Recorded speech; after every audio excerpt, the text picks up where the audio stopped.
Pocket FM. To unlock all the episodes, click the link in bio. Did you just talk? I know what you are.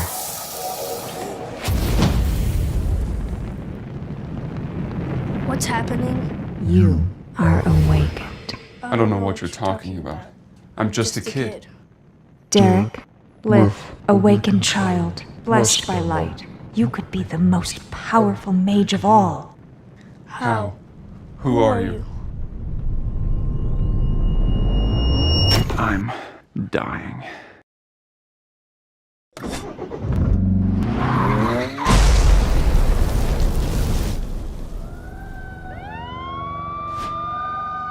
Are you ready to be reborn? You talking to me, lady? It's time to say goodbye to this life, Derek. How do you know my name? There's no magic in this world, but my world holds power that you can't even imagine. Listen, lady, I don't know what you're talking about. You are getting a second chance. You will be reincarnated into my world. There's a name for those who remember their past lives. They're called the Awakened. Hi, Lith. I'm your mama. What? I'm Derek. Who's Lith? Where am I? Lena, he's beautiful. Healthy baby boy. Who are you people? Where is that crying coming from? Hang on. Don't tell me. That was me crying? I'm a baby? How is this possible? I never believed in an afterlife or reincarnation, but... It was not an easy birth. But the baby is strong. Is he here? Oh, yes. Gently. Careful. Forward pull, Trista. Don't crowd your brother. It is quite hot in here. Oh, let me get you something, my dear.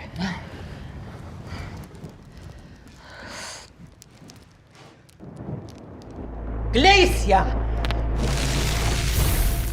Derek, now called Lith, watched in wonder as the old woman performed a miracle before his eyes. Hey, old woman, how did you do that? Was that magic? Oh, that feels lovely. Thank you, Nana. Answer me. Someone tell me what's going on. What's happening? What's happening? What is this feeling? This power? Am I doing this? Somniamos! What? What did you... Sleepy? He is sleeping now. What was that? The child is blessed by the light. Lith, our baby boy is practicing magic already? Has magic powers? It's a miracle. Be silent! It is not natural for a child to show an aptitude for magic this early. Oh, come now. You saw how he was I saw nothing. Do not speak of this again. Or there may be dire consequences for the boy.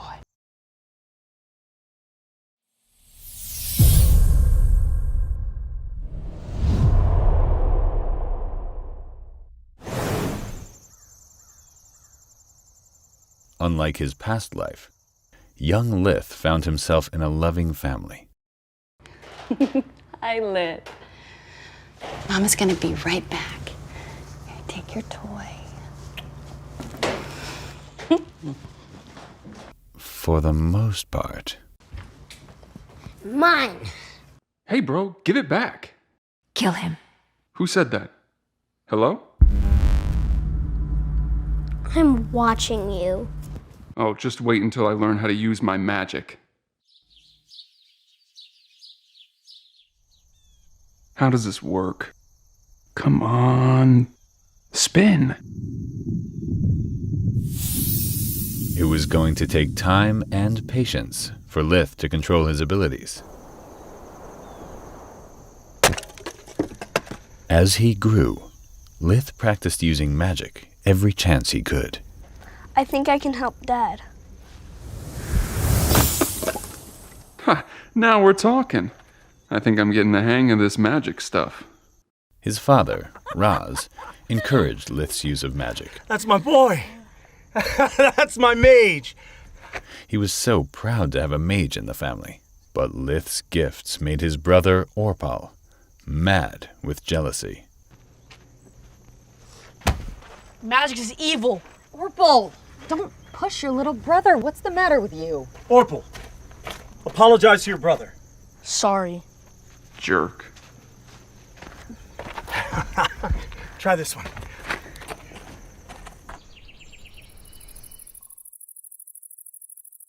On guard. You don't stand a chance, Liz. Sister, I've got a lifetime of experience on you. Tista?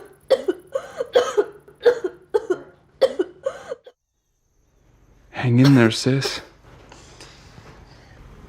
Lith, sweetheart, can you try using your magic? I have no idea how to cure her, but I'll try.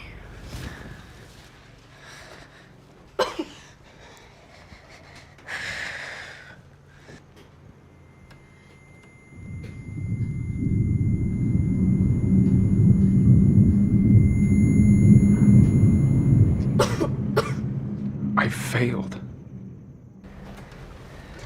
It's okay. Thanks for trying, baby brother. I have to get stronger, more powerful.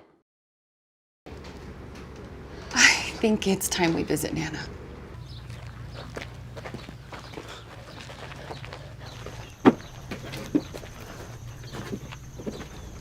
The woman called Nana was the most practiced mage in the village.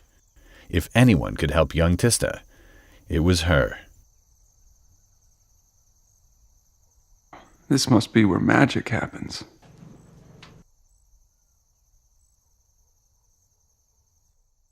Come this way.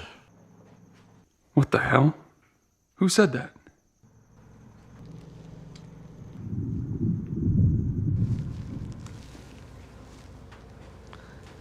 Did you just talk?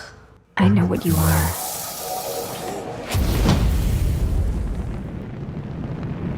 What's happening? You are awakened. I don't know what you're talking about. I'm just a kid. Derek, Lith, awakened child, blessed by light. You could be the most powerful mage of all. How? Who are you? What do you think you're doing, young man? That book is not a toy. Why did you pick it up? What was that voice? There were flames and... That's enough, Lith. Your imagination just got away with you, that's all. You heard a voice. What did it say? Speak! Lith thought it best not to reveal the whole truth. It just said my name, that's all.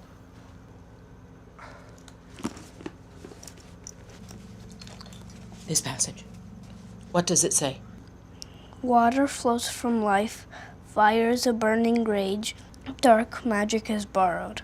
Dark magic requires... Enough. He means no harm. He's a smart boy. He just learns very quickly. No. He has not learned anything. He remembers. He is awakened. I guess my secret is out. Awakened? I don't understand. What does this mean? You've been practicing magic, haven't you? Cast fire. There! Even a spark will do.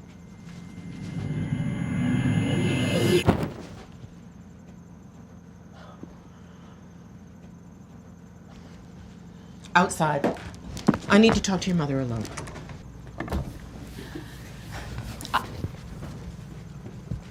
I don't understand. You said Lith is awakened. I've heard stories, but Nana, he is my son. Our souls are not our own. When we are reborn, we are washed clean to begin anew. Lith, he has memories of his past life. He is your son. But we don't know who he was before coming into this realm. Please, His abilities are growing day by day. I don't know what to do anymore. You have to help. He exhibits power beyond anything I've seen in a child of his age.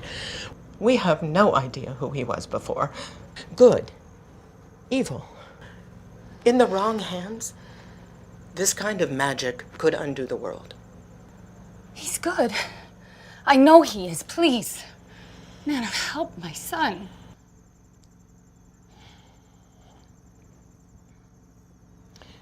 In 1 year's time, if the boy has not revealed himself to be a dimwit or a malevolent tyrant, bring Lith to me and I will take him on as my apprentice. Thank you. Thank you. Yes. You won't regret this. Of course. And let's tend to your daughter. Come.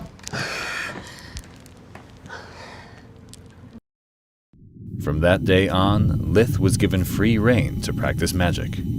Unfortunately, as Lith grew stronger, his sister, Tista's condition remained the same.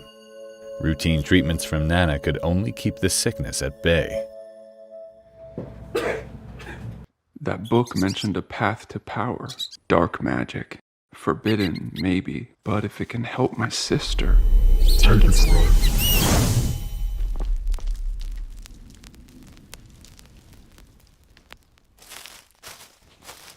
I knew it! I saw what you did. You're using dark magic. It was an accident. You're lying. I wanted to help Tista. You're evil. I always knew. Ever since you were born. Orpal, stop. I'm your brother. You're not my brother. You're some kind of demon. And I won't let you hurt this family. I tried to warn you. I will be the most powerful mage this world has ever seen.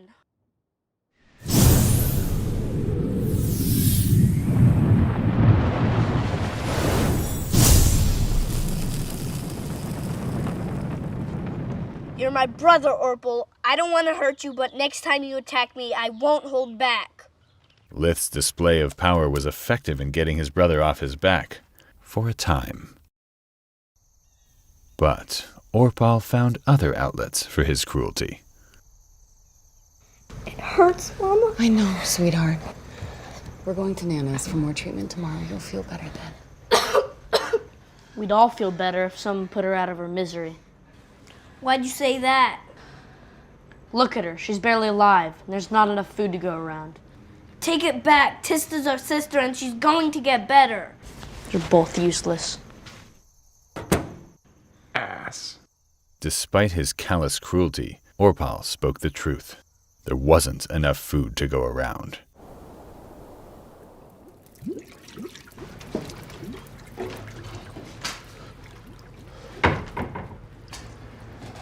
Any luck? Nothing. There's just no game to hunt. That was the last of our food reserves. What if you go to the king's hunting ground? You could try going into the Tron Woods. Elena, you know entering is forbidden. If I'm caught, they'll hang me. Then what? If we do nothing, our children starve. I know! I know. I'll go back out, keep searching. Maybe I could trade for food in town. I will think of something. I didn't get reborn just to starve to death. Lith was determined to find food, even if it meant venturing into the Forbidden Woods. Stay calm. You've got magic. Okay, maybe this was a bad idea. Time to go. If that's a rye wolf, I'm as good as dead. Hey kid, get down! I'm alive. Cool. Let go. Easy there, kid. You almost killed me. I just saved you. You would have been ripped to shreds if I hadn't been here. A thank you would be nice. I had it under control. Sure you did. What's a little imp like you doing in the Tron's woods anyway? You lost? I was hunting. Really? You know hunting in the King's Wood is forbidden, punishable by death. Then why are you here? Because I neither fear the laws of kings nor the claws of beasts. The name's Celia. You best be running home to your mother, little imp. I'm on the hunt and can't spend all day playing wet nurse. Wait. Teach me how to hunt. Why would I do that? I have magic. I can help. I have no use for parlor tricks. Get lost, little imp.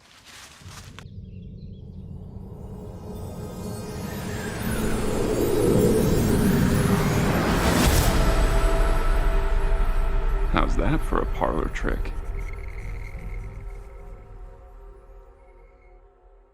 Over the next few weeks, the huntress Celia took Lith as an apprentice.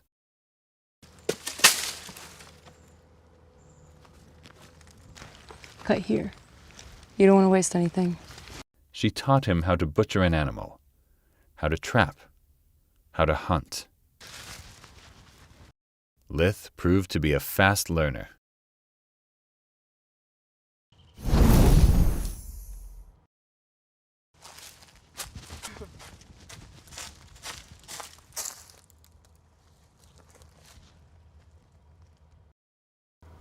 Not bad, little imp. My little hunter. We're so proud of you, Lith. Thanks for catching such yummy food, Lith. I used my magic to find the animals. It's the least I could do. Orpal, what's gotten into you? Not eating it. What did you say? Not eating anything he killed with his evil magic. There's nothing wrong with it. I'm eating it too. Like I trust you. I know what you are. And one day, I'm going to stop you. Enough! If Orpal won't accept the kindness of his brother, he can just go hungry. Lith knew he needed to get stronger, or risk another attack from his jealous brother. Okay, let's see what this body can do. Damn, I forgot how weak children are. I need more power. One day, while Lith was hunting, he heard a familiar voice. This way. Hello? Who's there? Find me.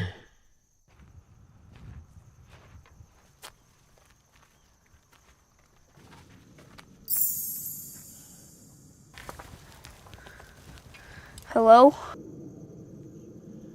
Talking rock? Soulless. What? I am called Soulless. At least, I was. Then how did you end up like this? It will be easier to show you. There was once a great tower in these woods, centuries ago. I was the master of this tower, and a master of the magical arts. I bound my soul to the tower in order to enhance my strength and preserve my spirit.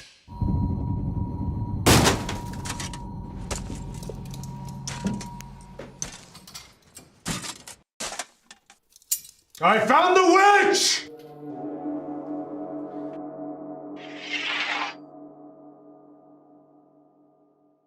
I was murdered, but thanks to my magic, my spirit survived, linked to the tower. Countless years passed, and the tower eroded into nothing but pebbles. Neither of us are as we appear. Now, all that remains of the tower, of me, is that small stone.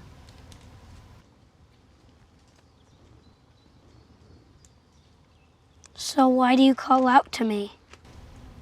I need a host if I'm to survive much longer. Someone strong in the ways of magic. Sounds like a leech. I assure you, the benefits would be mutual. If you agree to bind your soul with mine, I can grant you incredible power. I'm listening. One night, when the rest of the family was out, Lith stayed home to perform the soul-bonding ritual.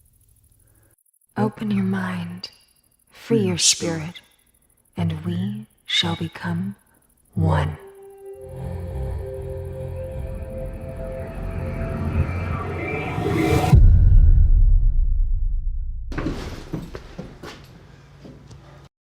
Hold out your hand.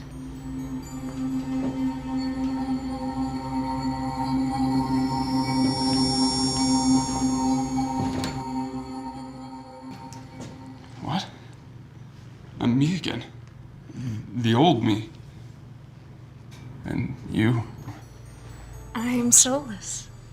Should I call you Derek? Are you all right? I'm sorry. I just... Lith is fine. I guess I'm used to it by now. I never really liked Derek anyway. For our bond to take hold, we must know each other intimately. Intimately. That's good. I mean, you're a very beautiful magician, lady, and it's been ages since I... How would this even work? I mean, is this real? How would we even physically...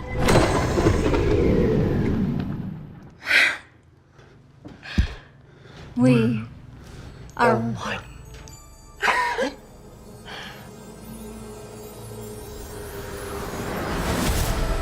Derek's soul became forever linked with the spirit of the Solus Stone.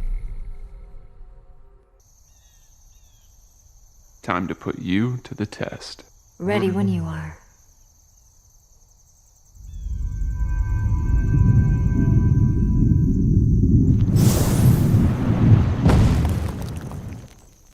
Go on. Admit it. Incredible. Lith's power had increased tremendously overnight.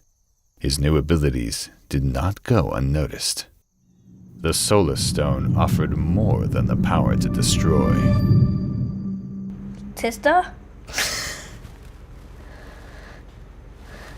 Lith?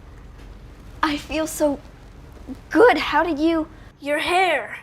Lith's healing abilities improved as well, with some minor cosmetic side effects. I like it.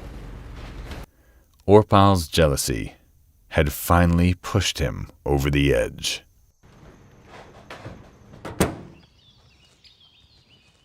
Orpal, I got your note. Why are we meeting way out here? Hello? Where are you? Lith wandered out into the woods, where he expected to meet his brother. This feels like a trap. Orpal wouldn't be so stupid. He's seen what I can do. Gotcha now! Hey! Ha! I got your magic stone. Orpal thought the Solus Stone was the source of Lith's power, and that he would be helpless without it. Take that! Stop, please. I don't want to hurt you. Hurt me, please. I took your magic, and now I'm going to take your life. Orpal couldn't have been more wrong. Fine, have it your way. Did you really think you could take my power? I warned you, Orpal. No more second chances! Ah! Mom! Oh, what? Oh, God. Oh, God. Oh, what happened? Who did this to you?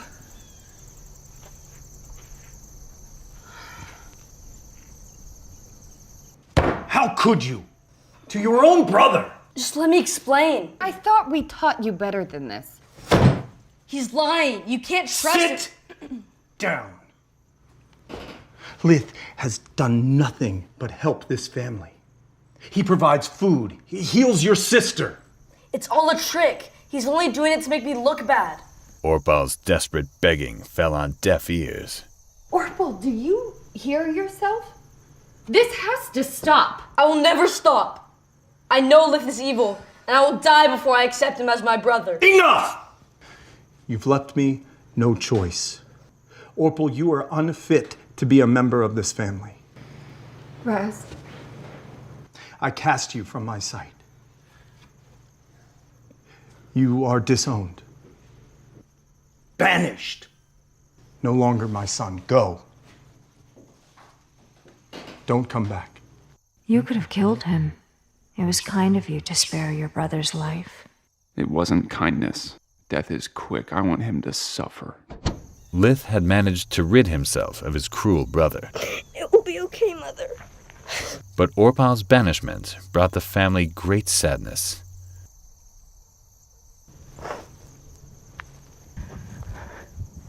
Lith went to Nana, seeking advice. Oh, Lith! My, how you've grown. Have you been practicing your magic? What do you think? Very good. Very good. Nana, how did you learn magic? Oh, I was a student at the Griffin Academy. This was the first Lith had heard of any sort of formal school. They teach magic at this academy? They teach everything. And should you excel as my apprentice, you can go there too to become the most powerful mage like me. You still want to be my apprentice, don't you? Lith wanted to improve his magic more than anything, but his family needed him. Could he really afford to leave? Hello there!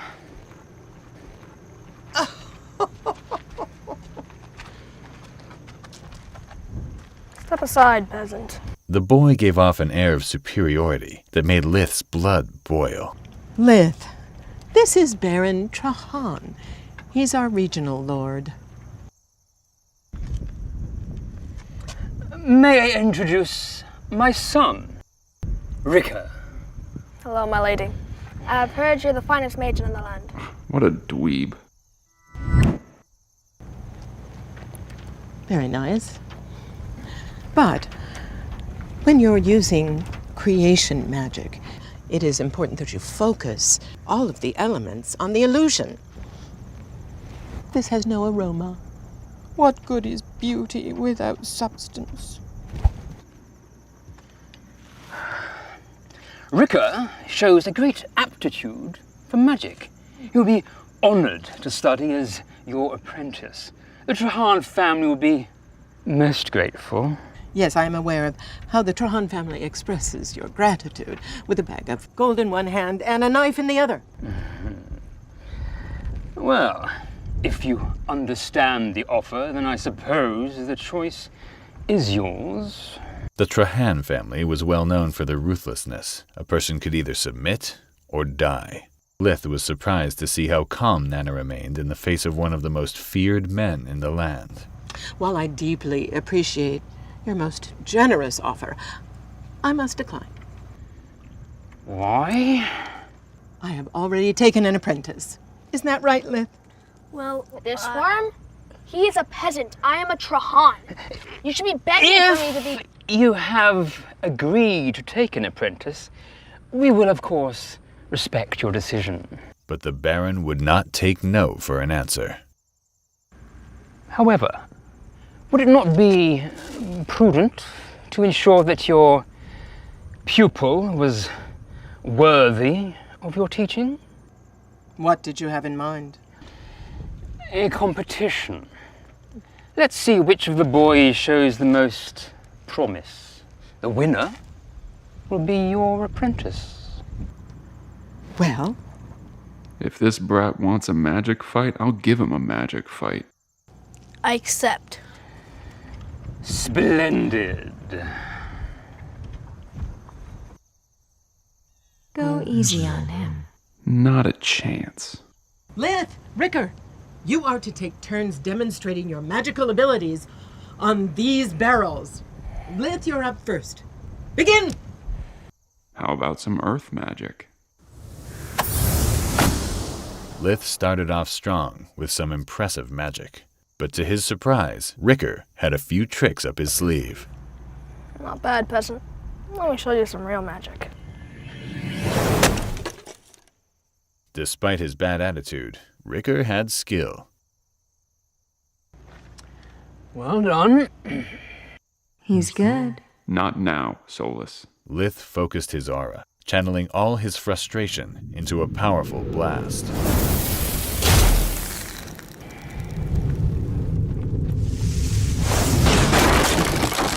In one swift move, it appeared as though Ricker had secured his spot as Nana's apprentice. Well, I think that about settles it. Show them what you can really do. Luxos! All his practice, combined with the power of the Solar Stone, put Lith on another level. Well, I'd say that pretty much settles it. And so, Lith secured his spot as Nana's apprentice.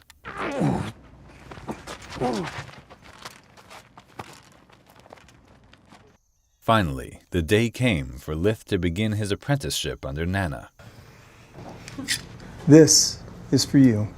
It was my father's. Thank you, Father. Lith, good luck. Thanks. But when Lith left for Nana's shack, a new threat emerged. Wait, something's wrong. Stop. That can't be good. You there! Are you the boy called Lith, son to Raz and Alina? Lie. I am. Who are you? Go home, boy. You are to decline your apprenticeship. Says who? Baron Trahan. Baron Trahan. This is your final warning. Turn around and go back the way you came. Even with his magic, Lith wasn't sure he could take them all. But there was no way in hell he was turning back now. Ligara! Lith quickly subdued the Knight Captain with an enchanted vine, but the other knights were too fast. Just as the knight raised his sword to deliver a fatal blow, Get back! Lith unleashed a powerful lightning blast, paralyzing his attackers. The once proud Knight Captain was now terrified of the young boy before him. That bastard! Lith hurried to Nana to report the attack. I am so sorry, Lith. I should have known the Baron would try something like this. It never occurred to me that he would be so bold and so stupid. It's all right, Nana. I used my magic. Oh, well, it just seems that loyal friendships are a rare commodity these days. Oh. Do you know what this is? Each one of the members of the Magus Association receive an enchanted amulet like this one. These are how we communicate. I'll just be a minute. Don't touch anything, all right? Suddenly, the room was enveloped in darkness, and a strange figure appeared. Greetings, sister. I have taken an apprentice. There was an attack on his life at the hands of Baron Trahan. The Order shall handle his demise. My thanks. Anything else to report? This apprentice, I think he might be the one we've been looking for. He? You suggest that a male could be the one? I'm not sure, but all the signs are there. Interesting. Keep us apprised of his progress. Thank you, brother.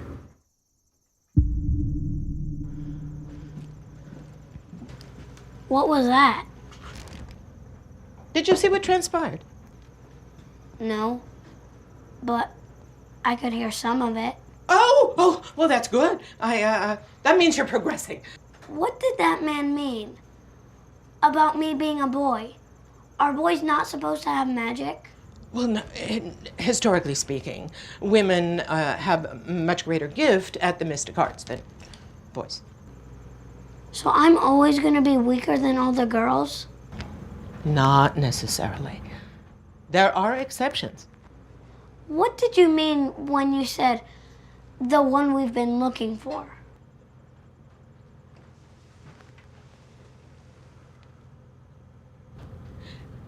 Every few generations, a rare child is born with rare abilities beyond anything any of us could ever achieve. a magic wielder with the power to transform the foundations of the earth. A god among men. The supreme magus. Nana smiled, pleased by the question.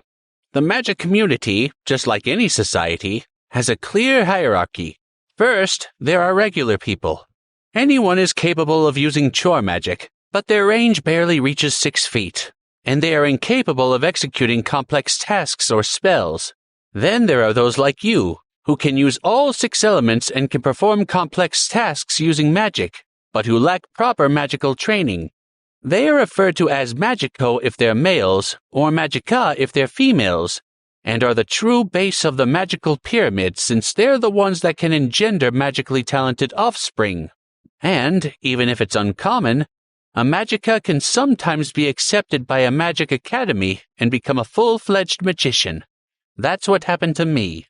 A magico usually becomes a medicine man in a village or city, depending on his talent. A magico becoming a magician is even more uncommon, but it's not unheard of.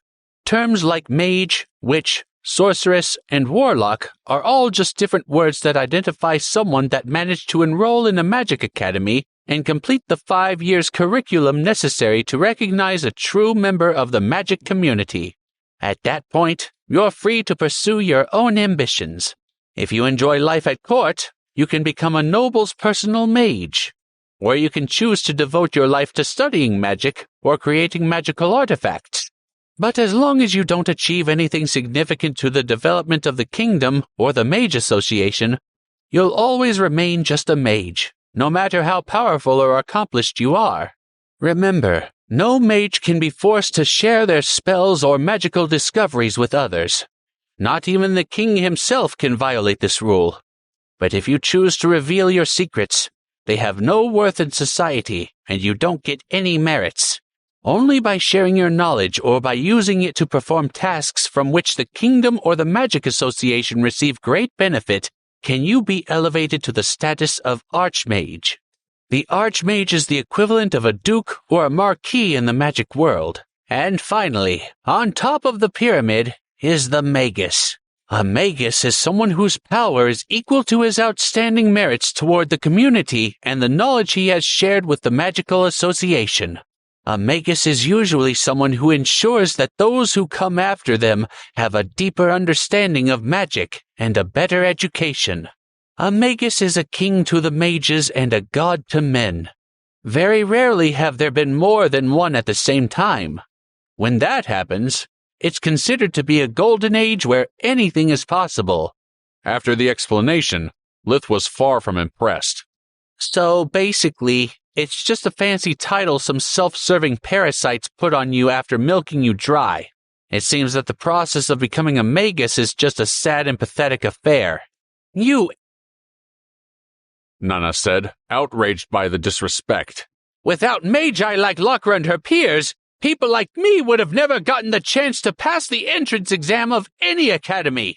Without her, magical education would have remained a privilege only for those with outstanding talent, or who come from noble or magical families. By simply writing that book, she willingly sacrificed a great advantage she had over her peers and leveled the playing field. Undeterred, Lith shook his head.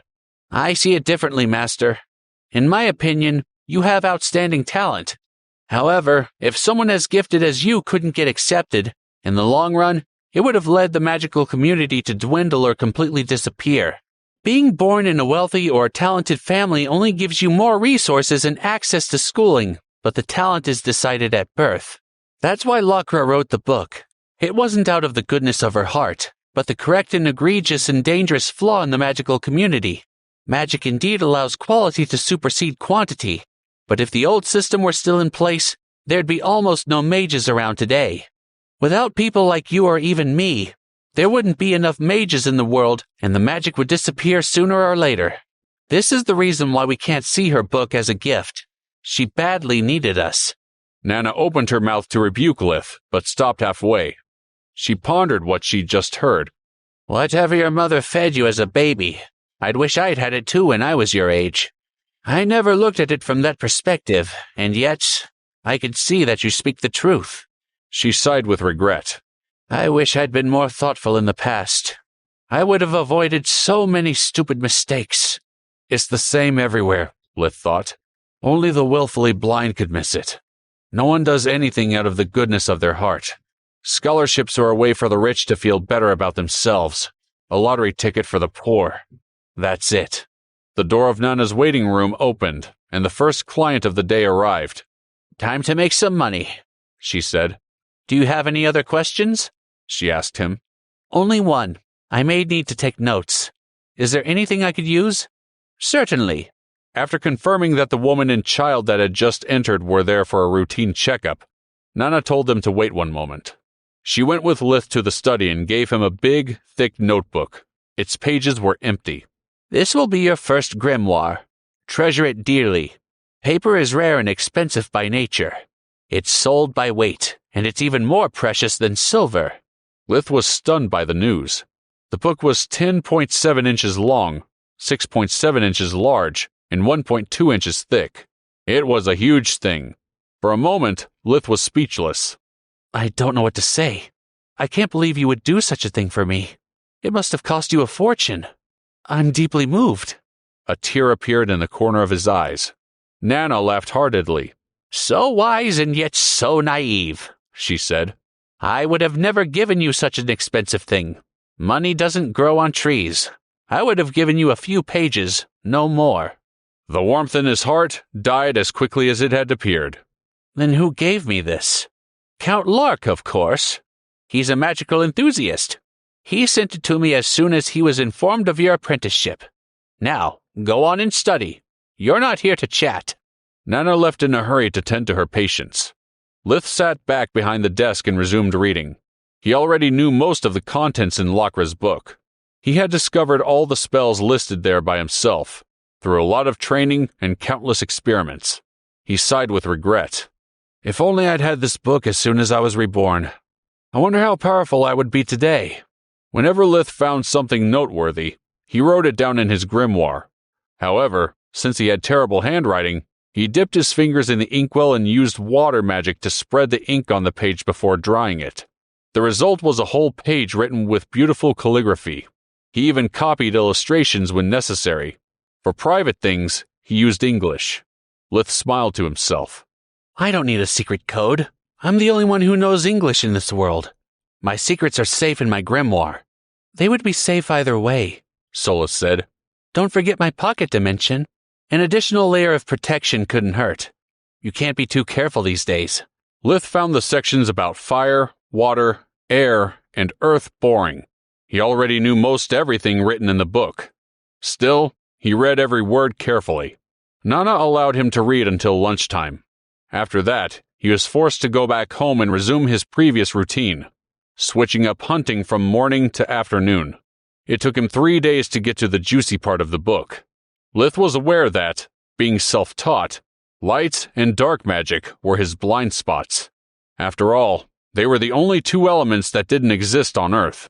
He spent a whole week in the light and dark section, taking countless notes and realizing how rough his technique and mastery over those elements were. Amazing. Simply amazing.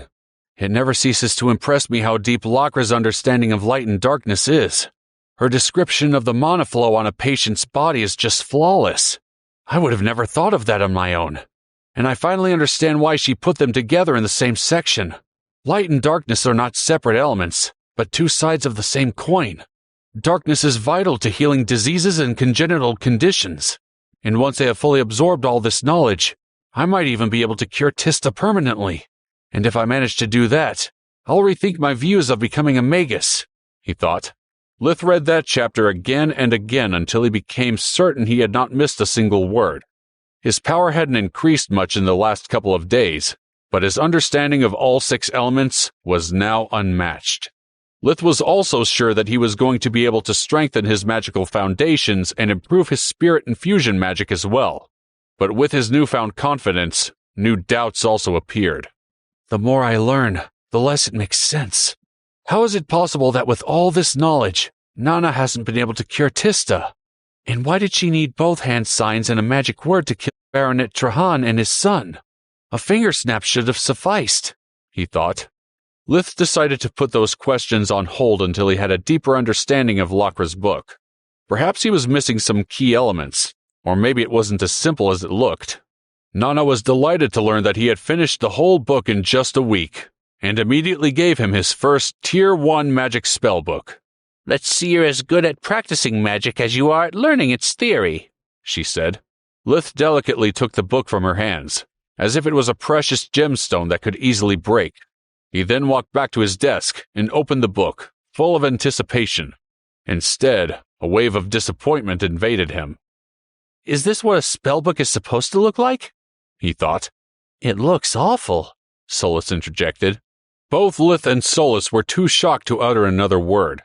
He closed the book and reopened it. It remained the same. Lith had expected it to be filled with instructions on how a mage should manipulate the mana flow in their body, or how to better connect with the world energy needed in order to obtain spells with greater power. Instead, all he had was an odd mix of a spell book with a hand signs instruction manual. He also realized that he already knew all of these spells, albeit with different names than those he had invented over time. Blasting Sphere is just a fireball, and Piercing Ice is identical to my Frost Lance. Lith went back to the book's foreword and discovered that it had not been written by a Magus. It was just a collection of the most common spells. He read the instructions to do a blasting sphere and noticed how the author stressed the importance of executing the hand signs in the proper order and with precise movements. All the magic words were split into syllables to help the student learn the correct pronunciation and accent. After skimming through the whole book, Lith couldn't find any mention on how to perform them using silent magic. Utterly confused, Lith went to Nana for advice. I'm sorry, Lith. I'd forgotten how frustrating and painful it is going from the simple and easy silent chore magic to the more complex real magic. Only Tier 0 magic can be cast silently. All the other tiers require hand signs and saying the spells out loud. Lith's head was spinning so fast that he had to sit down for a moment. That makes no sense at all, he thought. I use silent magic with my ice spears and fireballs all the time. I wouldn't be alive otherwise. A silent thought erupted in his mind. Maybe I am special after all. Maybe I use different kinds of magic because I came from Earth. Maybe I am some sort of chosen one. Lith was both scared and excited by the idea.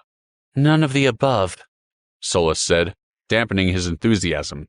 Gee, thanks for the support. What's your explanation then?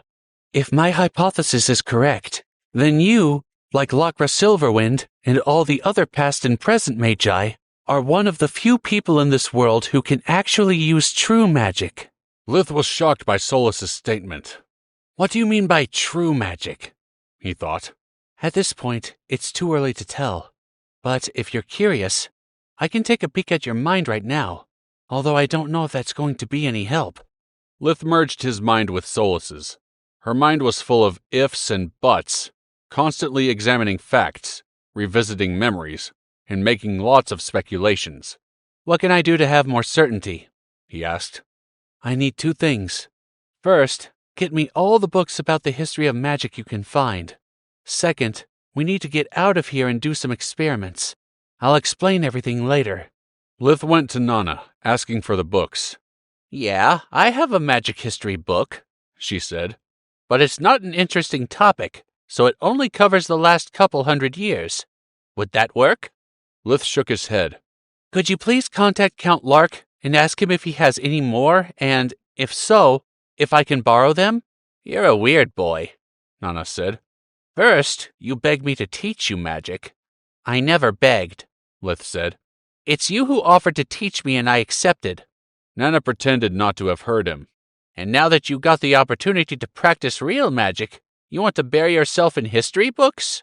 After thinking about everything you told me and what Magus Lockra wrote, I realized that I need to dig into the past to understand the present and plan the future, Lith said. Makes sense, I guess, Nana said. I'll contact Lark via the communication amulet and see what I can do. The Count has one too?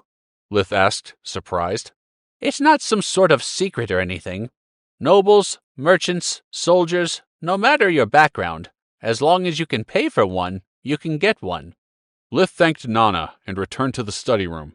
The history book Nana had was very detailed, recording both historical returning points and lore. Lith didn't know what Solus was looking for, so he read carefully, skimming only the parts about conflicts between countries and magic associations. He focused his attention on studying the life of influential mages, archmages, and magi.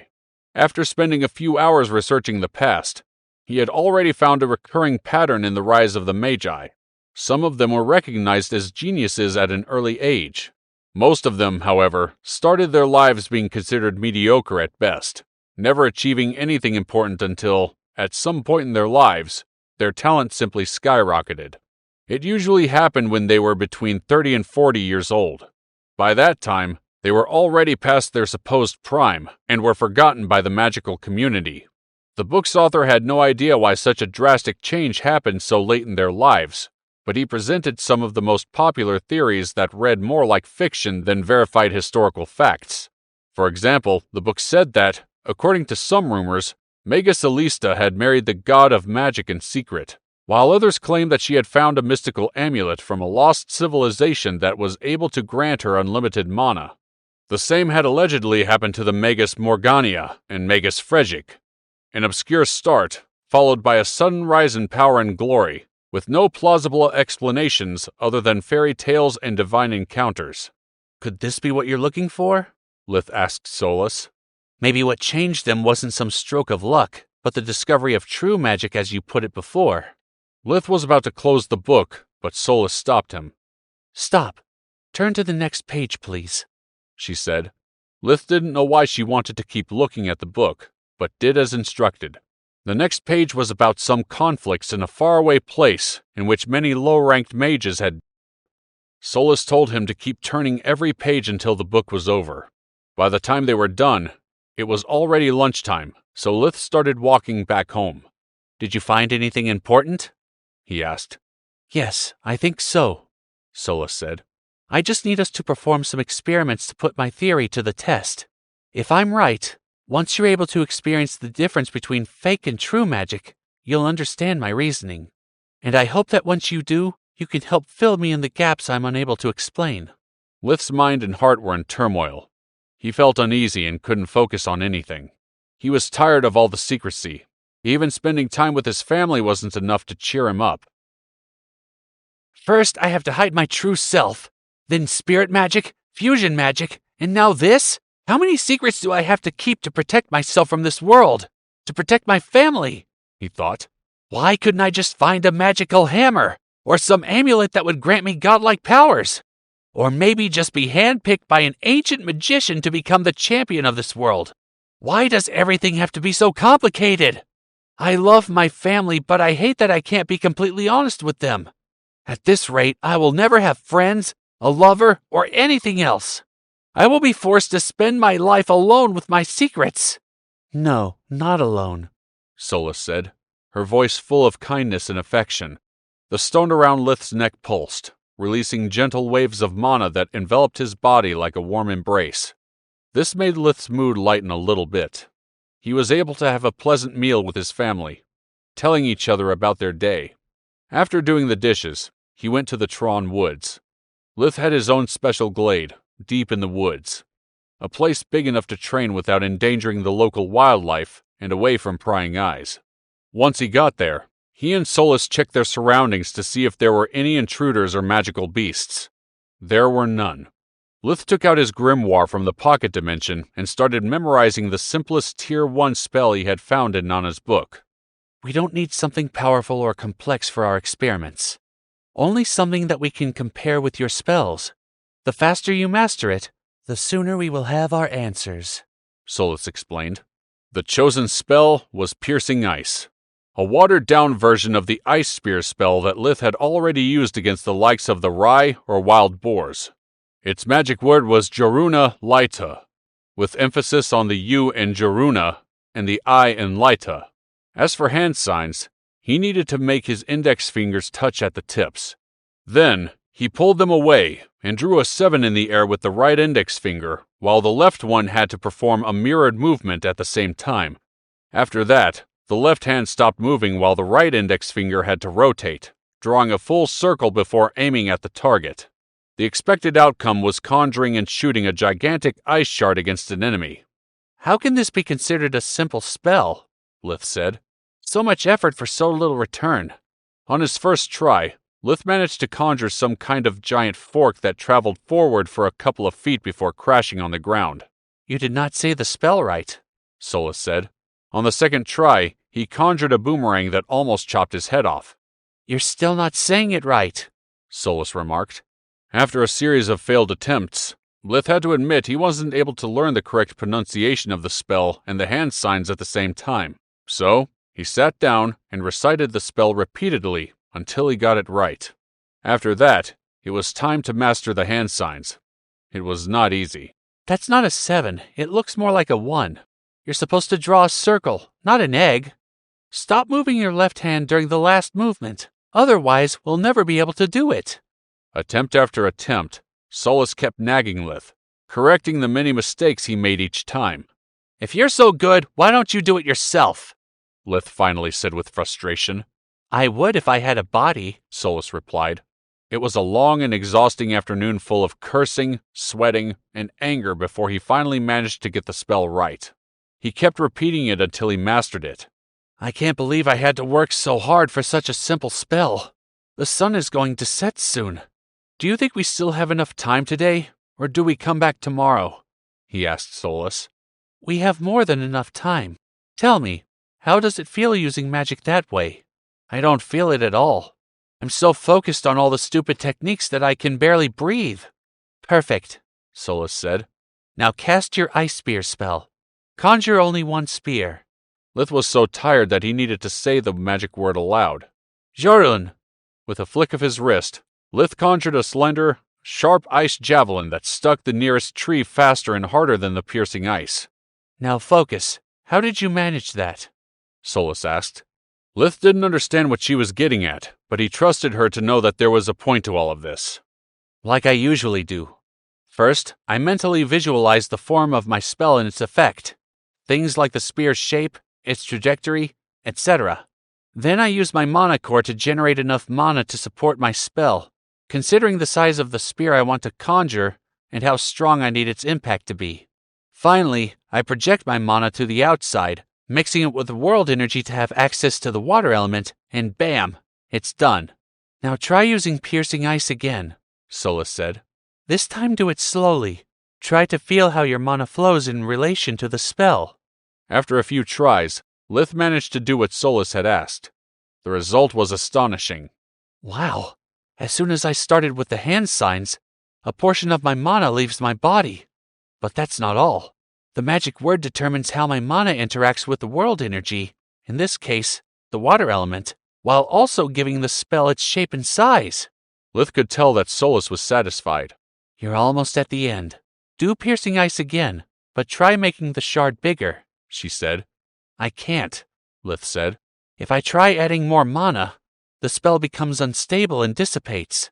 Solus then asked him to try a series of things. First, she asked him to cast a second ice shard, then to make the single shard faster, and finally, to alter its trajectory right after it materialized. Lith's answer remained the same. I can't. The spell is set in stone. Once I learned the proper signs and pronunciation, I became nothing more than a mana source and a targeting system. My mana core and my mind played no part in this type of spell casting, he said. That's when Lith understood everything. That's why you consider it fake magic, he said. I wouldn't exactly call it fake magic, but let's leave it at that to keep things simple, she said. Now I can finally share my theory with you. First of all, I'd like you to think of all the steps you need to do to use true magic. Solus paused for a moment, giving Lith some time to think.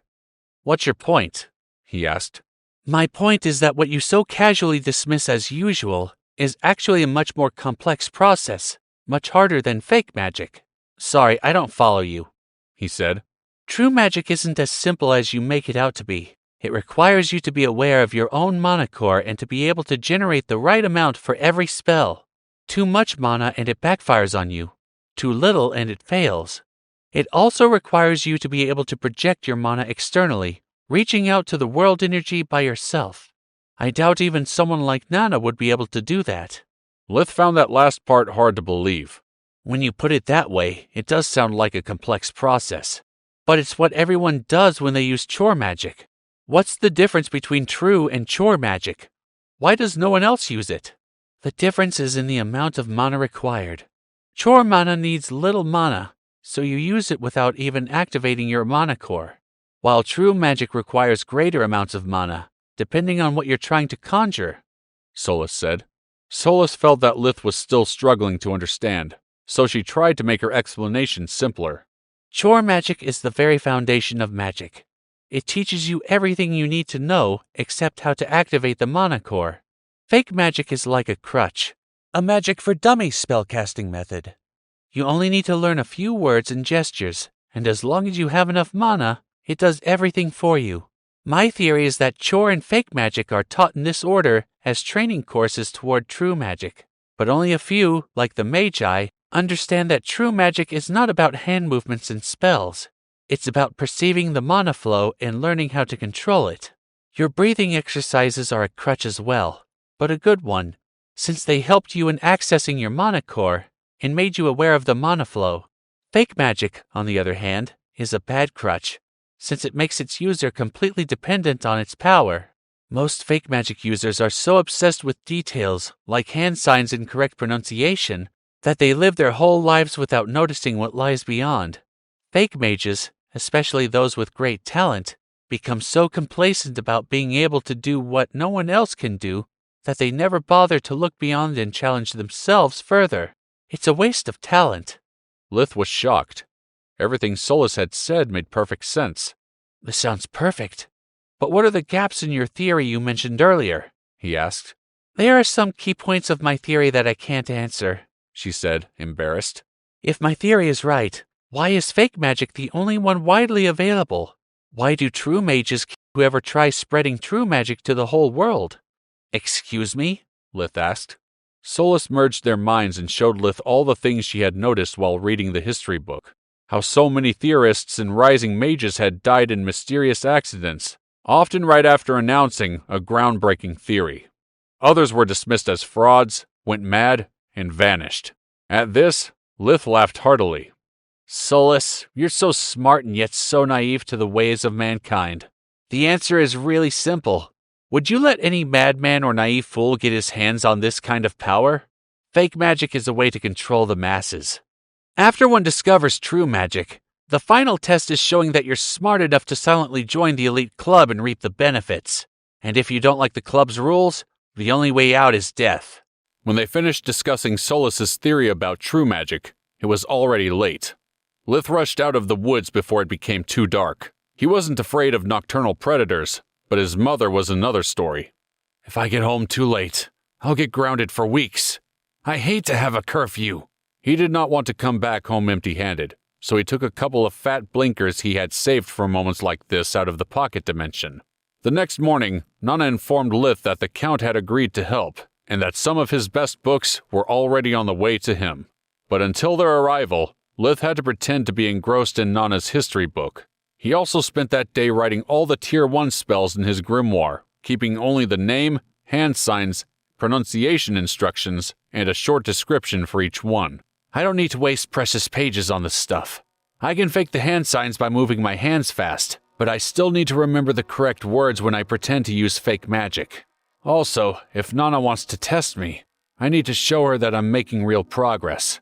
But all this pointless memorization is driving me crazy.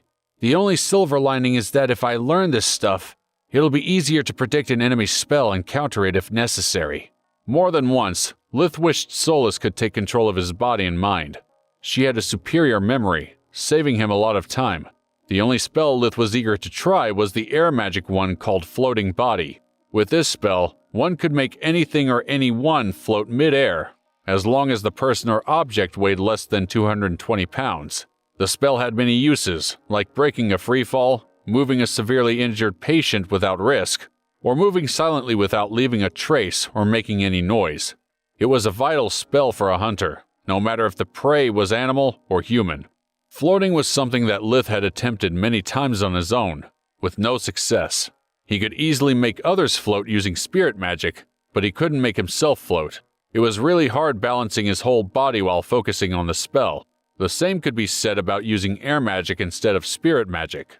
A minor mistake would make him float upside down or spin uncontrollably. Lith never managed to float properly, let alone move.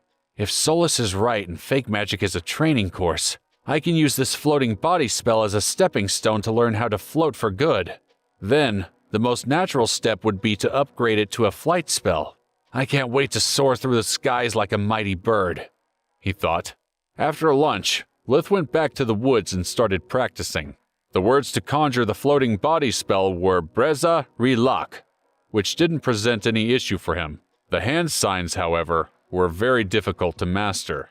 Having learned from his mistakes, Lith first made sure to get the magic word right before moving on to the hand signs. He took it easy and slow. He didn't need to learn to cast it quickly.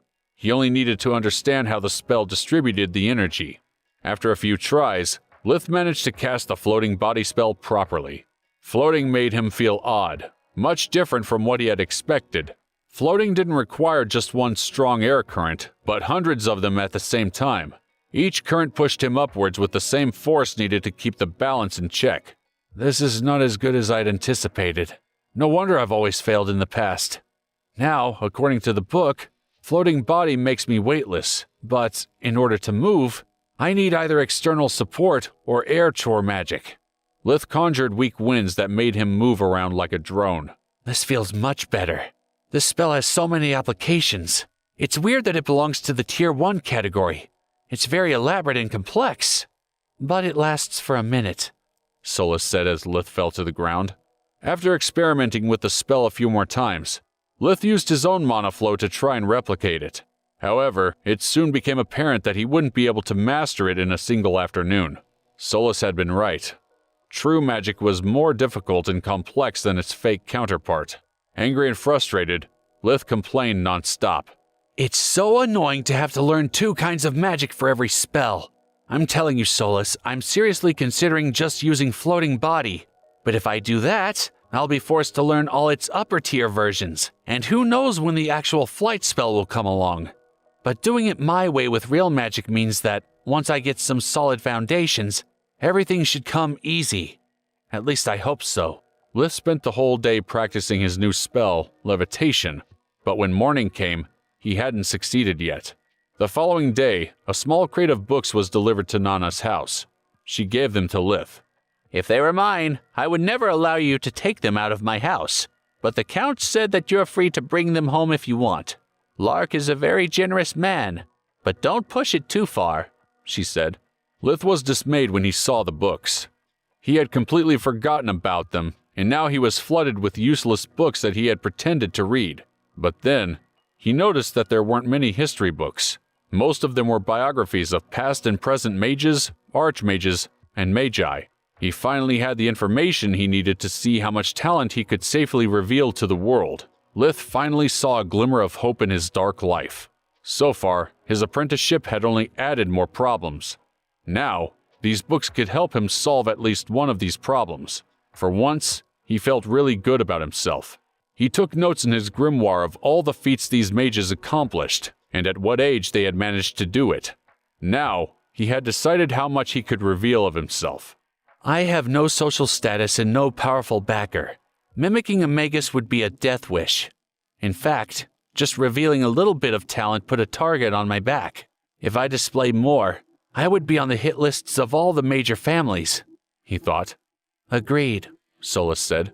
The best choice for you is to keep yourself just below Nana's talent. If you obtain Count Lark's protection, then you can go higher. A male mage with big talent would definitely be noteworthy. After all, we'll see how things develop and adjust accordingly. My thoughts exactly, Lith said. During the following weeks, when he was at Nana's house, Lith and Solus split the tasks at hand. Lith crammed all the Tier 1 spells, while Solus read the Count's books and took note of every relevant detail. Lith gave her control over spirit and water magic, making it possible for her to flip books and write on the grimoire. Every afternoon, they went to the woods and tried to make levitation work. Little by little, they were ironing out all the kinks, sometimes even improving on the floating body spell. Lith finally mastered levitation after a month of hard work. By that time, he had also already perfected all the Tier 1 spells, but he was forced to wait to show his new abilities. According to the Count's books, that was a feat worthy of a future Archmage. After waiting for another half-month, Lith finally revealed to Nana the fruit of his endeavors. She was very impressed by Lith's skill and determination. Nana had told him that when she was his age, she had memorized the book in less than a month, and despite Lith being a lesser talent than her, he had managed to accomplish the same results in only 2 more weeks than she had. Nana had expected him to take 2 months to memorize the book, so she was pleased with the faster outcome. Nana also offered him the chance to assist her during her busy hours, and Lith gladly accepted. With his new responsibilities, he hadn't been able to go hunting for over a month. The game reserve that he kept in his pocket dimension was almost depleted, and he wasn't earning any money. Lith needed to make up for lost time. Officially, he only knew 2 Tier 1 spells, Venire Rad 2, to detect injuries and diseases, and Venire Dan, a basic healing spell that treated coughs, light colds, and superficial cuts. Most of the time, he only got the diagnosis fee since Nana was the one treating the patients. He healed minor injuries, but still, his earnings weren't bad. Nana's business was very popular with people from all neighboring villages coming to seek her aid. By spending more time in the front office, Lith discovered that Nana was so much more than a healer to the people of Lutia. She was also their protector and the strongest law enforcer. Because she simply lived there, most bandits avoided the village. Those who were brave enough to attack were quickly disposed of before doing any real harm. Nana also served as a shield to all the local merchants in the village. No foreign person or young noble could bully the people of Lutia without incurring her wrath. Sometimes, she was even called to end a drunken brawl. Lith found it hard to believe that she was so eager to help the people in the village whenever it was necessary. One day, after Nana had taught a lesson to a young noble and his bodyguards who had believed that he could take advantage of any maiden that suited his taste, Lith decided to find out the truth. Nana had already proven that she cared more about money than anything else in the world. Lith had more than once fallen for her act as a kind old woman, so he wanted to know what her real angle was. But being rude to his mentor was a terrible idea, so he decided to use a subtler approach. Master, I don't know how to express my admiration for you. Taking care of the village's safety and asking nothing in return is just an amazing act of kindness, he said. Nana laughed out loud. You're hilarious, kid. Sometimes you're so wise that I almost forget that you're just 6 years old. But whenever you come out with this nonsense, you look like a naive child. Of course, I get something in return. Have you ever wondered why my treatments are so expensive? I'd wondered about that, but I always thought those were normal fares a healer charged. After saying that, Lith felt silly and naive. They're not, Nana said. Listen, little boy. In a few years, you're going to get out of this village and face the world. Not everyone is as kind as your parents, and most nobles are not like Count Lark. Life is hard for the average person and, many times, just plain unfair. Hard work means nothing without luck and opportunity. I'm not telling you this to scare you, but because I don't want you to make the same mistakes I made. You need to wise up, so let me tell you a story. Once upon a time, a mage fallen from grace decided to return to her old village. She wanted to settle down and forget about her failures. At first, people were scared of her, thinking she would abuse her power and authority to settle old feuds. But the mage was too tired and bitter to engage in revenge. She only wanted to live in peace. So she became a medicine woman, tending to the sick and wounded for a fair price. The villagers were really happy, and when they noticed that her arrival made merchants and nobles treat the village with more respect, they became ecstatic. But bad things kept happening from time to time, and the mage had no interest in playing hero. So the people of the village offered her a deal. They would pay her a certain sum in exchange for her help. She accepted, and for a little while, everything was perfect. Then, the villagers decided to change the initial deal. It was true that her presence had helped the village be safer, and that was good for business. However, the fee that they were paying her felt like a burden to them. The county's most important noble had made their village the permanent seat for the local spring festival. But even that wasn't enough to satiate their greed. So, they decided to convince the local farmers that it was in their best interest to help the villagers cover the sum they'd agreed to pay the mage. You may be wondering how they managed that. Well, let's just say they didn't appeal to the goodness of the farmers' hearts. They simply threatened the farmers and told them that they were going to change the exchange rate of their goods to a point that would make their lives miserable. So, the farmers had no choice but to accept their demands. They needed the blacksmith to get tools, the merchant to buy and sell cattle and crops. You can easily imagine the rest. Without the villagers, the farmers were cut off from the rest of the county. By refusing, every single farmer would have to travel for days to buy even a new plow, all while leaving their family and fields unattended. Lith nodded, anger rising inside him. Let me guess. According to the new deal, every time the farmers needed the mage's help, they would have to pay a share of the fee. Just like everyone else, Nana said. She could see the rage and disgust in her disciple's eyes. Calm down, Lith. I didn't mean to make you angry. My purpose was to show you what normal people, even good people, are capable of. Everyone gets along fine until money is involved. Then, everyone just thinks about themselves. Life is hard for everyone, but it's worse for mages. Common people see us as monsters, and nobles see us as something to control or exploit. Remember, though, the worst betrayal always comes from your own kind. Even in the Magical Academy, you'll find hidden ranks and hierarchies. The competition will be brutal. The pressure families and teachers put on those poor kids quickly turns them into ferocious beasts. They get measured, judged, and punished for every mistake they make. Lith was confused. Are you saying that you want me to go easy on them? To not judge hastily? To try making friends rather than enemies? Gods forbid it. I want you to do the very opposite, Nana said. I already told you, you need to wise up. Don't fall for the first nice act someone performs. How do you think they treated me? At first, you'll easily make friends with the students from the lower classes. But as soon as you reveal any talent, you'll only be surrounded by two kinds of people. Those who want to destroy you, and those who want to suck up to you. Stay away from the former, and even further from the latter. Otherwise, you'll end up like me. I naively thought I had lots of important friends until I made one mistake. Then, they pile on you like everyone else, leaving you with nothing. After she stopped talking, Nana looked tired and bitter. She stared at the floor with watery eyes, seeming to have aged another 20 years in just a few seconds. Lith thought about her words. I appreciate the advice, and will treasure your words forever. I also want you to know that your story makes me really angry. So here's my plan. After Nana finished listening to Lith's idea, she laughed heartily, feeling happy again. That's what I'm talking about. Good boy.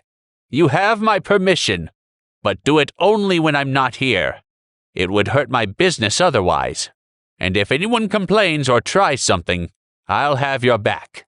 During the following months, Lith had to repeatedly prove his magic skills as a healer until Nana gave him a Tier 2 spellbook. This allowed him to expand his official skill set and be recognized by the people of Lutia as a true healer. This meant that Lith was finally able to enact his plan. Nana wasn't always at her home office. Sometimes she had personal business to attend to, but most of the time it was because she had to do house calls for patients that couldn't move. During those times, she left Lith in charge of everything. Those who could afford it preferred to wait until Nana got back. Lith was only 6 after all, so he didn't seem to inspire much confidence without Nana's supervision. But emergencies happened, so there was always someone desperate enough to ask for his help. His first real patient ended up being Luca, Rizzle's youngest brother. He was just a toddler, so his mother, Lisa, had a terrified expression when she brought him in. Luca was crying desperately, his left arm purple and swollen, bent at an unnatural angle. Lisa laid Luca on the bed and for Lith's help. "It's all my fault," she said.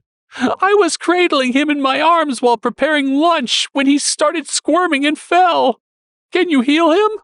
Lith waved his fingers and said, Venire Rad 2. A small wisp of light danced around the baby and penetrated his chest. The light spread throughout his body, glowing around his chest and left arm. Lith then said, Venire Lakat. The light magic dulled the pain and made the broken bones reattach themselves to the rib cage and the arm. Finally, Lith activated his invigoration breathing technique on the baby. He used the imaging it provided him to make sure that the bones were perfectly healed and aligned. He had a broken arm and cracked ribs, but he's good as new now, he said. Luca was still crying, but he was moving both arms now. His skin was pink, with no traces of bruises. Lisa sighed in relief, thanking Lith as she handed him the money. It was 4 copper coins, Nana's usual fare. Enough for a family of 4 to eat well for one day. Lith took only 2, which was the amount she would have paid without the village's protection tax. Seeing her confused, Lith whispered, I know about the deal with the villagers and I'm not Nana. I protect no one. Also, we farmers need to stick together, right? Please, don't mention this to anyone, or next time I will be forced to charge you the usual rate. Lisa was shocked. She was about to cry with gratitude. Then, can I ask you to check my leg too? It's been hurting for a while and the pain is not getting any better, she said. Is that how little Luca managed to slip away? Lith asked. Yes. A few weeks ago, I took a bad fall while repairing a hole in the roof. At first, it didn't hurt much, and with the baby, we couldn't afford to visit the healer after every small accident. Lith used invigoration again and employed the injury detection spell as a cover. Wow, her leg is completely cracked. It's a miracle she was still able to walk, he thought. After healing her, Lith was conflicted about taking the rest of the money. She reminded him of Alina. All the sacrifices his family had to make to keep Tista alive were always present in his memory. Even if he didn't want to, Lith couldn't avoid empathizing with the daily struggles of his neighbors. He saw them as real people instead of dismissing them as he had done in the past with those he... Luckily, Lisa made the choice for him, handing over the money and leaving before he could say a word. She's someone I deeply respect. Next time she comes, I'll perform the healing while checking up on the leg wound, so she won't have to pay, he thought. Those 4 copper coins were the most money Lith had ever had in his life. Lith's family would have to skip a meal or two to cover that expense. From that day forward, Lith did the same thing with all the farmers, always telling them to keep it a secret. Soon, his reputation grew throughout the village and beyond. On another occasion, when Nana had been called away, another type of patient walked in. His name was Renkin, a merchant, and the richest man in the village. He barged in while his assistant carried his son on a makeshift stretcher. Nana! Where is that old woman when you need her? She's away at the moment, Lith said, making way for the stretcher. The boy was around 15 years old, had black hair and a pale face. He was bleeding profusely from his leg. Where is she? Renkin said. She's tending to the men that were repairing the Colin Bridge. They had an accident. She'll be back in the afternoon at the earliest. I don't have that much time! Lith was annoyed by the attitude. If you're going to be rude, there's the door. If you want me to take care of him... Lith extended his right hand while pointing his left hand at a sign on the wall that said, Payment up front, no refunds. Hey you, what are you, 4? 6.5, Lith said. If you're not willing to pay, get out and make space for real customers. If you want miracles, feel free to pray, but do it outside. All right, Renkin said. Here's your 4 coins. 8, Lith said. That's obviously a deep wound, requiring 2 Tier 2 spells, maybe even a Tier 3. The price for those is 8 copper coins. Lith pointed to another sign, stating the prices. Checkup, 1 copper coin. Tier 1 spells, 2 copper coins. Tier 2 spells, 4 copper coins. Tier 3 spells, 8 copper coins. Those are Nana's prices. You're not Nana. Really? Lith said, mocking him. What gave me away? My age? My gender? You are truly a perceptive man. Renkin was fuming. I meant that you shouldn't ask so much. Didn't your master tell you about our agreement? Lith pointed to the second sign again. At the bottom, in red words, it said, No discounts, ever. Don't you have a heart? How can you ask so much? You're still young and inexperienced after all. In all his years as a merchant, Renkin had taken pride in always being able to get the lowest price. He was determined to get a discount at all costs. Which one of us is bargaining for his son's life? Lith asked. I doubt all the healing magic in the world will do him any good once he bleeds out. Finally remembering his beloved son, Garth, Renkin paid the fee and cleared the way for Lith to do his job. What happened? Lith asked, after using Venere Rod 2 alongside Invigoration. He felt a deep wound that had barely missed the femoral artery. His friend had the brilliant idea to practice their swordsmanship with real swords, Renkin said. He's lost a lot of blood, Lith said after completely healing his leg. Keep him in bed and make him eat raw meat. Later that day, Renkin returned to complain to Nana about her disciple. She laughed hard for a whole minute before shutting the door in his face. 2 years passed, and Lith was now 8 years old. During that time, he had mastered all the spells in Nana's books, which meant he was able to perform Tier 3 spells. Books about superior tiers were extremely expensive, and Nana had no interest in acquiring them. She had her own grimoire, after all. The books she had bought over the years were mostly for display, to show her clients what spells they could purchase. So, while his skill in fake magic hit a wall, Lith used that time to better understand true magic. His grasp on its power and foundations had improved greatly. By practicing true magic as a healer every day, he had better control of both light and dark magic. He had finally acquired the necessary skills to get rid of Tista's congenital condition permanently. The problem was that, despite all his efforts, his monocore was not strong enough to perform the treatment Lith had devised. During the last 2 years, he had used assimilation whenever he could, guiding his monocore through multiple cycles of expansion and compression, turning it from dark green to bright green. Unfortunately, it was still green.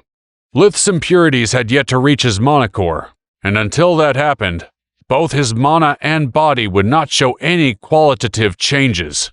He had reached a bottleneck, and had no idea how to overcome it. Solus had also changed. She was no longer limited to her pebble form, and could now turn into any shape while retaining the same mass. That allowed her to take the form of a stone ring that Lith wore on his right middle finger. When she had asked him why a ring on the middle finger, Lith had replied with an odd poem related to a ring of power. It was based on a story from his childhood on Earth that he was very fond of. Along with some of her powers, Solus had also regained a function that Lith called Soluspedia. It was another pocket dimension, but this one was reserved specifically for books, maps, and anything to do with knowledge. Lith could consult all the books stored in Soluspedia with a single thought. For example, by storing his grimoire in there, he didn't need to memorize the magic words and hand signs for the fake spells. Lith still needed to practice the hand signs and pronunciation, but he only had to think about what he needed, and he would recall everything down to the smallest detail. The same applied to maps, herbs, and bestiaries. Lith also gave almost everything he earned as a healer to his family, allowing them to have an easier life and to build a decent dowry for Rena and Tista. Whatever money he kept for himself, he used to buy the most detailed compendiums he could find. He collected many topics like law, court etiquette, and vocabulary. As long as they were in Soluspedia, Lith knew them inside and out. Also, the fact that he could buy old books that were practically falling apart made him happy.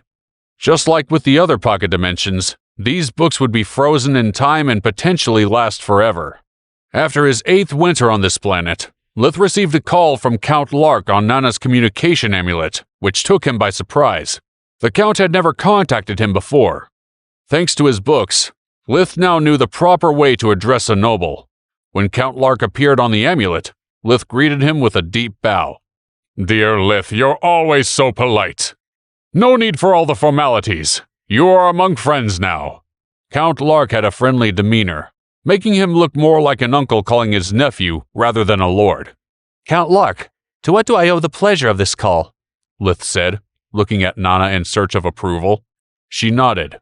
"The reason I'm calling is because you have accumulated a significant number of merits. I wanted to know if you plan on using some of them. Merits were something that anyone who contributed to the welfare of the kingdom would receive and could be exchanged for privileges or commodities. A convict could have his sentence shortened by serving in the military. A farmer could get more land, and a scholar could get a recommendation for a government job. Merits? Lith said, confused. I didn't do anything to earn such things. Quite the contrary, dear Lith. Every year I receive hundreds of commendation letters from the farmers and their families about the outstanding job you are performing as a healer. Since Lith started giving treatments for half the price to the farmers, they waited for Nana to leave the village before coming to see Lith and receive medical care. Nana was aware of it and didn't care. They still needed her for emergencies, and the extra fees she charged for house calls covered whatever profit she may have lost. A letter counts as a way to earn merits? Lith asked. One letter, no. But hundreds of letters about the same person for a sustained period do. Do you have anything in mind the kingdom can help you with? Lith thought for a moment while he accessed the law book in Solispedia. Asking for more land was not a good option. His family was already stretched thin, and they couldn't afford to hire extra help. The kingdom did not trade merits for money, but Lith had an idea. Do I have enough for my family to be exonerated from paying taxes this year? Count Lark looked at him in confusion and shock. Your family still pays taxes? Yes, we are law-abiding citizens, your lordship, Lith said, almost as confused as the Count. I'm going to kill my accountant, Count Lark said, jumping off his chair, his face red. I told that incompetent fool to exonerate your family since the day Lady Nerea took you under her wing. I swear to the gods, I'll fire that man and give him such bad references that he will never find another job. Lith tried to calm the Count. Maybe it's for the best. I'd prefer to be exonerated because of my merits, rather than for my status as a magician in training. The Count sat back and looked at Lith, perplexed. Why? The result is the same. You would get to keep your merits for future needs. It may seem simple, but it's not, Lith explained. If my family gets exonerated, sooner or later everyone will find out. How they'll react will depend on the reason why we received the exoneration. If it's because of my status, many in the community are going to think it's because of an unfair privilege. That would generate envy and grudges. In such a close-knit community, it could be fatal. Help and support from your neighbors are vital for farmers, and I don't want my parents to live without those. But if I get exonerated because of my merits, it would be something that the community have bestowed upon me, a sign of gratitude for my good deeds. Being able to do this for their benefactor would make them feel happy and prevent them from harboring ill feelings. During the whole conversation, Lith was inwardly ecstatic, congratulating himself for purchasing the vocabulary book. I can finally talk like I used to back on Earth. The days of me not expressing myself correctly are over, he thought. Magic is indeed the supreme form of art, Count Lark said. Only a magician could be so wise despite being so young. I'm very impressed. The boy is not only wise beyond his age, but he's also blessed by the light, Nana said. He has so much magic talent that he's already invented his own light spells. Lith's skill as a healer is almost at my level when I was his age. He even created some cosmetic spells for his sister. She has the fairest skin I've seen in my life. Of course, this is just between us, dear Count. Lith was smiling and nodding at Nana's words, but he was actually panicking. Nana seemed to have seen through some of his deceptions. Wonderful, just wonderful, the Count said, jumping off his chair with joy. Thanks for trusting me, Lith. I will keep your secret. After the call ended, Lith stared at Nana, unable to express his feelings out loud. She laughed. Don't be so shocked. I'm a mage too, after all. When some of your patients come back for a second opinion, I was bound to discover the truth. Some of those wounds were supposed to be beyond your skill. As for your mother and sisters, you just overdid it. Whatever you did, you made them too gorgeous. I commend you for doing it slowly and over time, but whoever knows a thing or two about magic is bound to be suspicious. The Count was bound to notice it as well once Rena and Tista took part in the Spring Maiden contest. It's better to play it this way. Lark is an honest man, the best noble I've ever met. If he thinks you trust him, he will do his best to uphold it. You're still his precious pet project, after all. I doubt he would risk losing everything he's invested over such trivial matters. Lith agreed. Master, you don't trust me anymore, do you? Nana laughed. I barely trust myself, and I'm the only one I can count on in this world. Lith bowed to her. Master, your disciple thanks you for your guidance and help. I will take your words to heart. But the following days, Lith couldn't stop blaming himself for making such a stupid mistake. Damn it! I need to stop thinking I'm always the smartest guy in the room. I can't keep screwing up on the small details. It will be fatal in the long run. Fortunately, having such a cynical master has proved to be a blessing in disguise. We're basically two peas in a pod. She still doesn't suspect a thing, and I have to keep it that way. Having her in my corner can help me grow as a mage and protect me from my own stupidity at the same time. Following his talk with the Count, Lith's family was exonerated from paying taxes in exchange for his merits. As he'd predicted, that caused joy and happiness in the community. They thought they had made that happen for him after all. For a while, everything continued on peacefully. Lith's family and community were well. It was a slow day at Nana's office, when a pair of hunters barged in. Each carried another blood-soaked hunter on their shoulders. "A magical beast!" the first hunter shouted. "A magical beast is rampaging through the Tron woods! Please, you have to save my men! That monster almost ripped them apart!" Please subscribe to the Pocket FM YouTube channel and press the bell icon for instant notification. Check out our channel for more such exciting shows.